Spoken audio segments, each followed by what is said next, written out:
Hi everyone, and welcome to the Emotional Intelligence Pawdcast. I'm your host, Sandra Thompson, founder of EI Evolution, and I am super excited to take you on this incredible journey. We're going to be exploring the transformative world of emotional intelligence and empathy, guided by some truly remarkable humans and their fantastic four-legged friends. In each episode, we'll dive into inspiring and heartwarming stories about our beloved canine companions. We'll discover the unique and magical bonds we share with our dogs and uncover the profound lessons they teach us about understanding and managing our emotions. From tales of loyalty and love to moments of learning and growth, our furry friends have so much to offer when it comes to enhancing our emotional intelligence. We'll also discuss practical tips and insights on how to cultivate empathy and emotional awareness in our daily lives, inspired by the natural wisdom of our dogs. So sit back and relax, maybe even with your playful pup by your side, and join us for an enriching experience that celebrates the incredible ways dogs help us connect more deeply with ourselves and others. Welcome to the Emotional Intelligence Pawdcast. Now, before we start this next episode, I have a statement and a confession to make. So the statement is, I really wish I could get into this dog's brain and understand what he's thinking, when he's thinking it. And the confession is, I love this dog. I keep getting updates from Nicola. He's doing this, he's doing that. And it just makes me chuckle. So welcome, Nicola and Roy, to the Emotional Intelligence Pawdcast. How are you? We're good, thank you. Thank you very much. Nice to see you. Nice to see you. So as I have been doing, I'd like to hear a little bit about you, Nicola, and then let's move on to Roy, the champion. Yeah, the champion. Yeah, who's been a bit difficult. Who's been a bit difficult this morning, but never mind. So career-wise, I work within the field of customer experience. So when you contacted me about this, I jumped at the chance. Yeah, I think it's fantastic. The emotional intelligence customer experience piece. I've had dogs since I've been growing up. Always had boxers. So interestingly, this is the first time I've had a non-boxer breed, although you could say they're very similar. They've just got shorter legs. Love dogs. That's me really. Fantastic. So let me just understand that. You just said long boxer. What does that mean? So long legs. So for long me, legs. yeah. So for me, I love how the face of kind of like boxers and English bulldogs. And we had a boxer who unfortunately passed about 10 years ago. And my husband said, we're never getting another boxer. And if anybody of your listeners or viewers has a boxer, they will understand what I mean by that. Okay. They are absolutely hyper constantly. Right. And because my husband hadn't had experience of those sorts of dogs, it was all a bit much. So he was definitely my dog. So it took me a while to be ready to get another dog emotionally, because they are part of the family and kind of the grieving process and what have you. So we then agreed that after lots of research, because you hear quite a few horror stories, I would say, about English bulldogs, we agreed that was the breed that would be right for us. So in July, in fact, we've just gone past his gotcha day in July of 2020. Roy, who's just here, came into our lives and has ruled the house since then. Has ruled the house since then. Now, ladies and gentlemen, I should like to absolutely support that point. He really is. He's in charge. And how do they do it? So when I met my partner and he introduced me to his dog, I mean, tiny little white thing, she absolutely did rule the house. I mean, 3 grown men all running around with this particular individual, you just think it's madness. Yeah. I mean, our daughter literally says she's got a younger brother, because we, rightly or wrongly, we do treat him like a child, to be honest with you. But, they are part of the family, aren't they? So, he has, his birthday parties and things like that. He's got his own dressing gown and probably giving out more information than probably I ever should in a public forum. But yeah, he's definitely part of the family. Yeah. So I want to just go a bit further with a couple of things you just said. So you mentioned a gotcha day. Is that a Yeah. thing where you celebrate the day that the dog has come into your home? Some people do, Okay. and I certainly take advantage to celebrate anything. Yeah. So we celebrate his birthday. He has his gotcha day. I know, yeah, some people do for sure. Yeah. Yeah. And I recognise some of the things you were talking about around grieving the dog, because Yeah.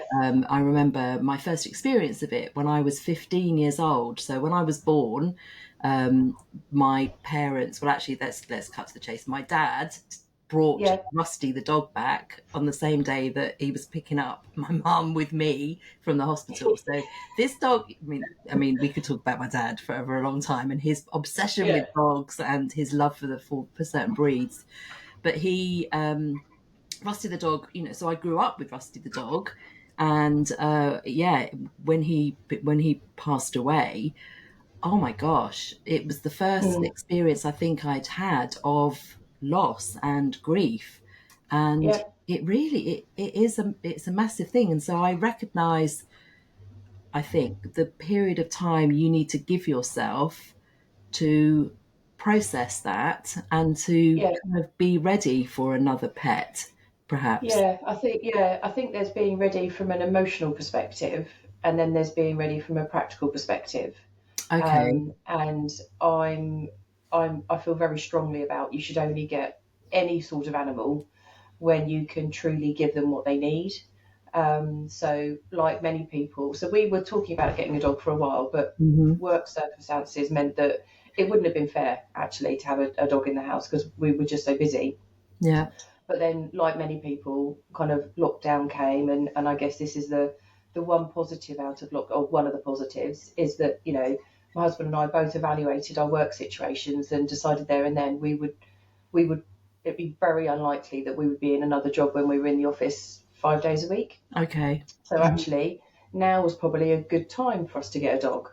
Yeah. Um, our daughter was very supportive. Again, probably shouldn't disclose this, but just uh, when in lockdown where you could go for a walk, and that was one thing you could do, Mm. we as a family would go for a walk calling Roy's name, even though he wasn't with us yet.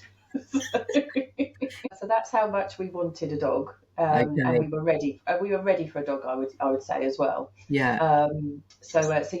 Roy was or is a lockdown dog. I know a lot Okay. of people have them, but even in lockdown when you could, even though we were working from home, we had a dog walker to make sure that he was socialised. We did puppy classes within the restrictions that you had at the time. Yeah. In fact, Roy didn't quite graduate, and he was actually nicknamed by the instructor the class clown. So Oh. Oh yeah, my yeah, gosh. That's yeah. highly So, unprofessional I mean, honestly, that's terrible. but it was a little bit like having the popular kid at nursery. So Okay. at the end, all the dogs, all the puppies were allowed to go and play in a secure field because obviously it was outside. Yeah. They were allowed to go and play in a secure field.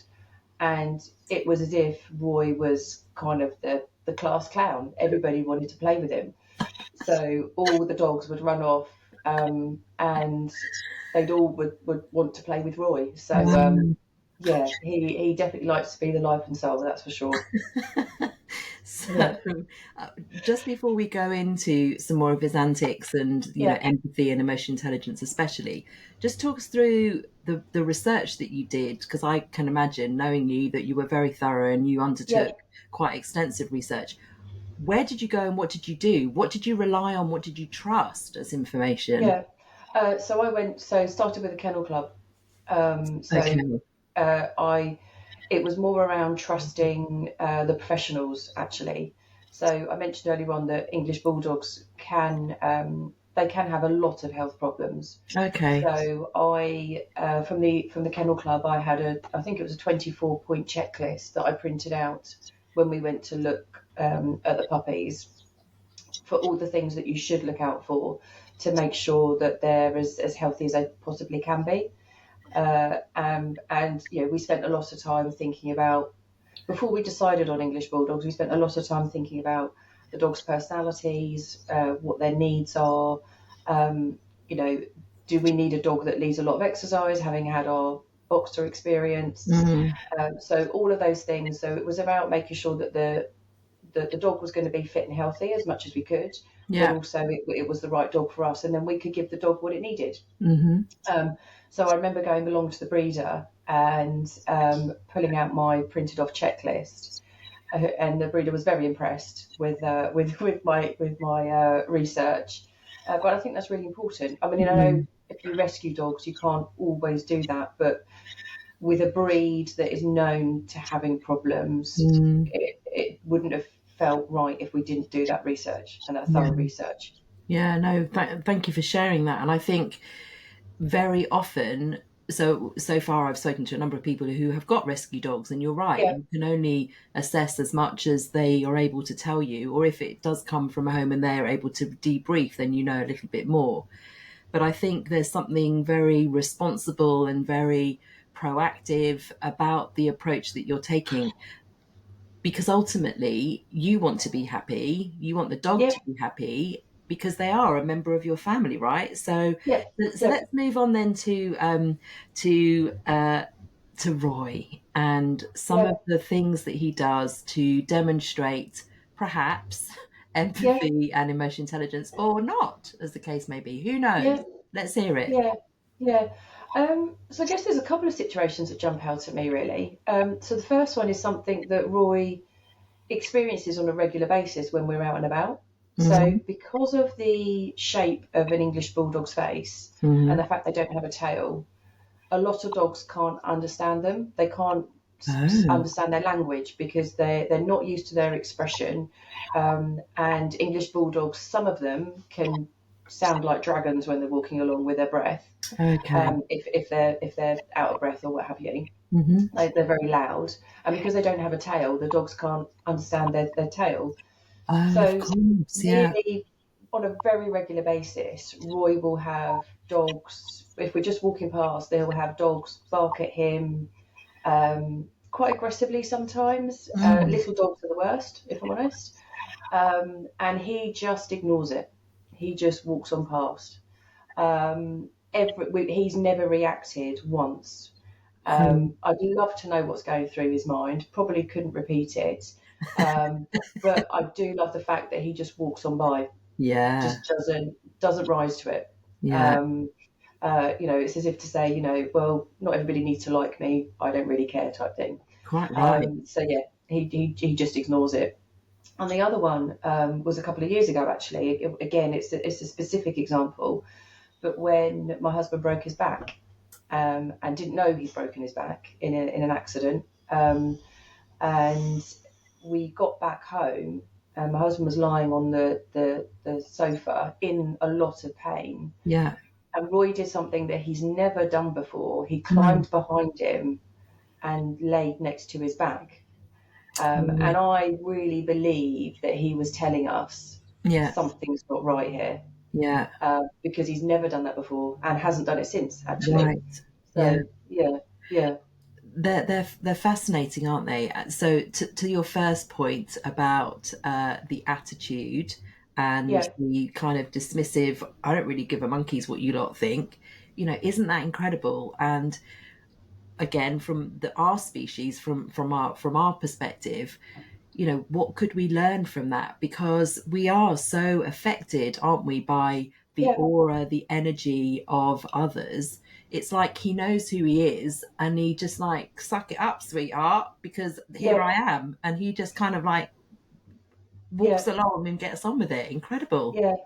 But also he doesn't let it affect him for the next time he goes out. Of course, the memory of it. That's the memory of it. So it's, he just treats, it's as if he treats every dog as an individual. So he doesn't, assume that, well, because, somebody else barked at me, actually you're you. So he kind of doesn't take it with him.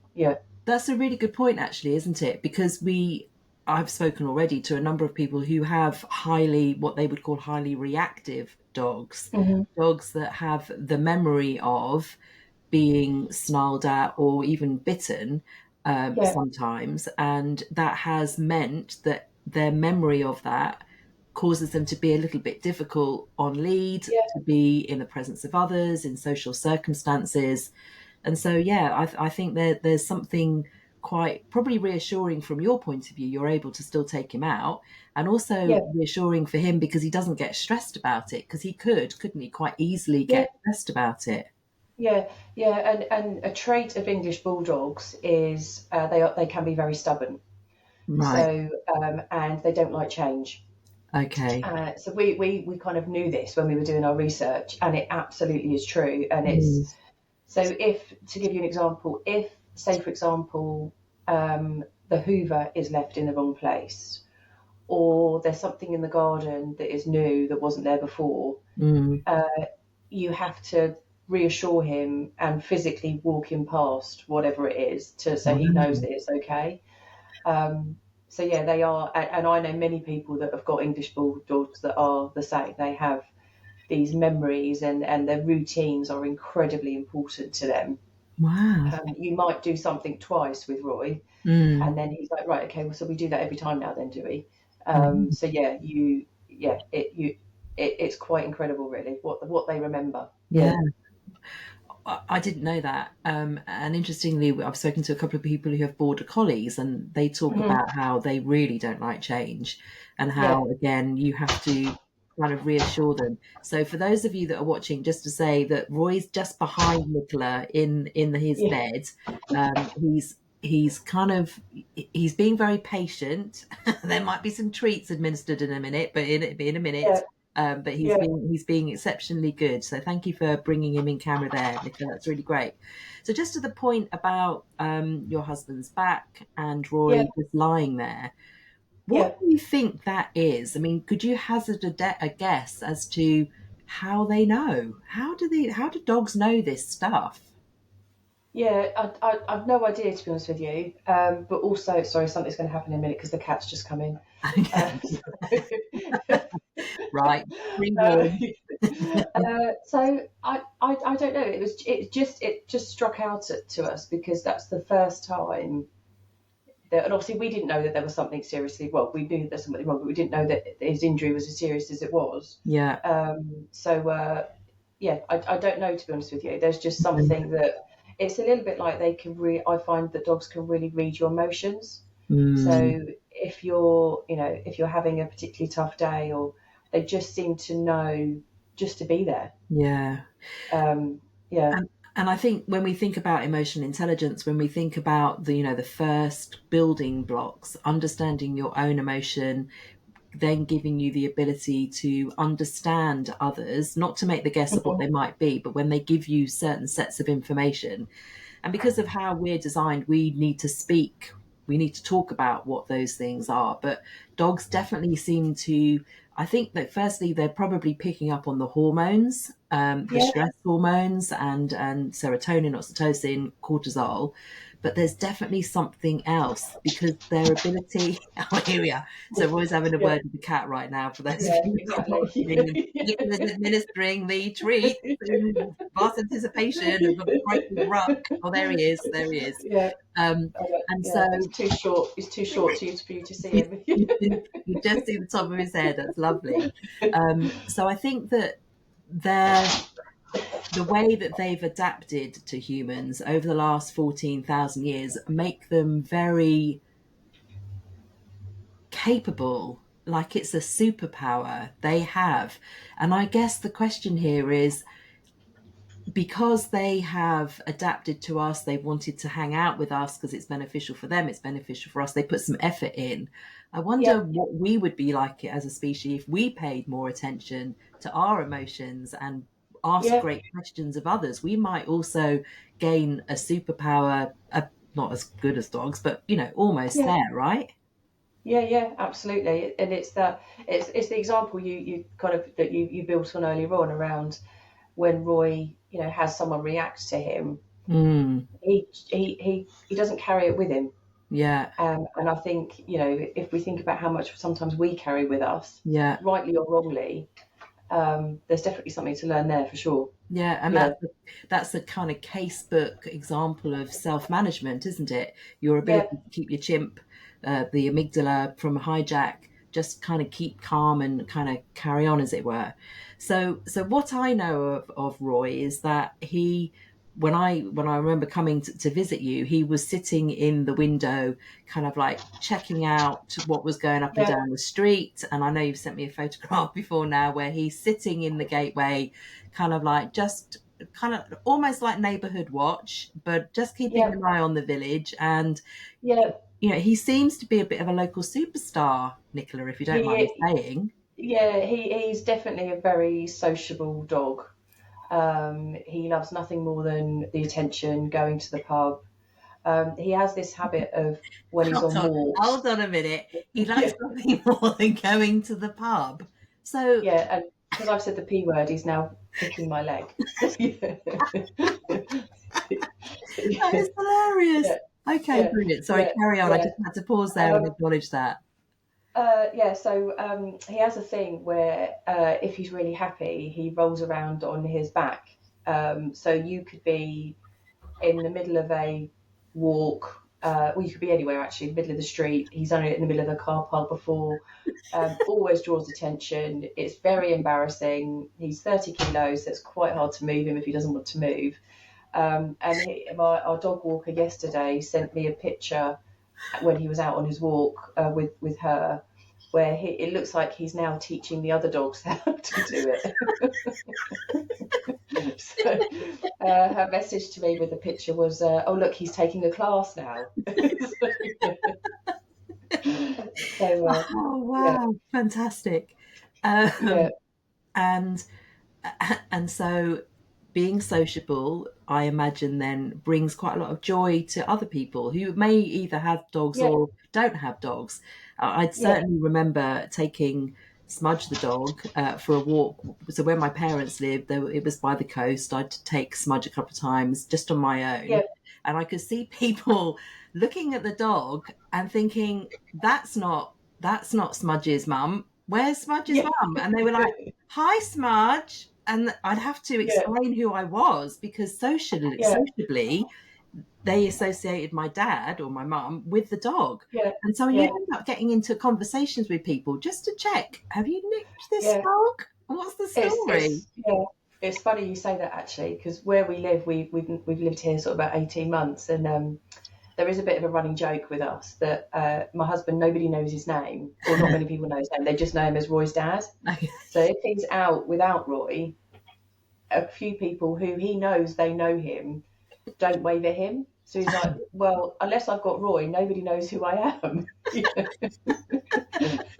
Yeah, yeah. They definitely have a Oh. presence, that's for sure. Yeah, And so yeah, you've got a cat and you've got a dog. How do yeah. those two get on? What's the vibe between those two?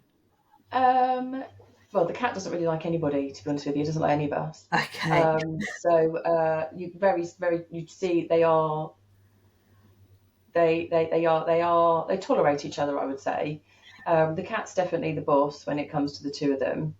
But yeah, they don't really fight. Although the cat has been known to punch Roy in the face quite a few times, kind of grabs his paws around. But again, Roy doesn't react. He kind of just, yeah, he's just very easygoing. I think the one thing that Roy does do, if he's not very happy, and again, English bulldogs are very well known for this, is he gives the meanest side eye. So if you get the side eye, you know that he's not very happy with you for some reason. So yeah, So yeah, let me just picture this for a second. Roy is sat facing forward, but looking yeah, at the corner of his eye at you, and that yes, is the side eye. Is that the side eye? that's it. Yeah, yeah, Whoa. yeah. And if anybody has had an English bulldog, you'll know that when they do it, it's one of the funniest things because they just tend to look like miserable old men, really. So yeah, it's really quite funny. Yeah, yeah, The other thing I just want to explore for a second is his curiosity. I mean, he's trying your strawberries and then spitting them out because they're not quite ripe. He's wanting to go and get the peacocks that are in your garden. What's with the curiosity, Nicola? I mentioned earlier on about how they're scared of things if they're in the wrong place, but equally, as you said, he's like a naughty child sometimes, literally like a naughty child. So you mentioned my strawberries. So I think for the last 2 years, we've not ever actually eaten any of the strawberries or tomatoes that I've tried to grow because he eats them before we get to them because they're his favourite things. So he eats them straight off the plants. There is a village peacock that comes into the garden that we, as a village, we kind of, some of us feed, and he's not too happy if he sees it eating, but if it's sitting on the top of the shed, or for example, he just walks past it. He doesn't really care. He's now he's used to it. He definitely likes to see what's going on new, but gets very jealous. So I think if the cat comes over for a cuddle, he gets quite jealous. He does get quite jealous. He'll kind of literally sit and kind of in between us. Yeah. He's not giving you the side eyes to say, excuse me, I think I'm your favourite. Oh no, we all know that. It's just everybody knows that. So, fantastic. I could talk to about Roy all day. There's no doubt about it. So let's kind of wrap this up, and I'd like to ask you a bit about what it means to have a dog. The big question: what does it mean for you personally? What does it mean for your household and your daughter? What does it mean for the wider community? What is it all about, Nicola? For me, it's about having that companion that is always there. At a practical level, it's you've got to get out and you've got to go for a walk. You've got to get out and have exercise. And bulldogs are more energetic than I think they're given credit for. It's that companionship. It's a stress reliever. It's all of those things that sometimes we can find it hard to find. I think they give to us. But it's they are definitely part of the family. And I think that not only do I recognise that he's part of your family, I see from the pictures that you send me that he does bring so much joy to your community. And whenever you send me a picture or something from the dog walker where he's up to some sort of tricks, the clown, the entertainer, whatever you want to call it, it does make me chuckle. I love it because he is such a character. So I'm really grateful to you for being on this podcast, and also to feature him again. With those of you that are watching, he's been so good sitting in his little bed, and he's not been riled by the cat, so we can let him out and let him be free of his showbiz area. That's fantastic. Thank you so much, Nicola. No worries. Thank you very much. Speak to you soon. So that's a wrap. Thank you so much for tuning in. If we've not connected already, you can find me on LinkedIn. I'm on there most days. You'll find me under CXEI Sandra. And also, if you want to find out a bit more about my work, then you can pop along to my website, www.eievolution.com. One final thing, and in the spirit of customer experience and feedback, I wonder if you might consider leaving a review on Spotify. I'll leave that one with you. So until the next time, be well and be pawsome. Ta-ra!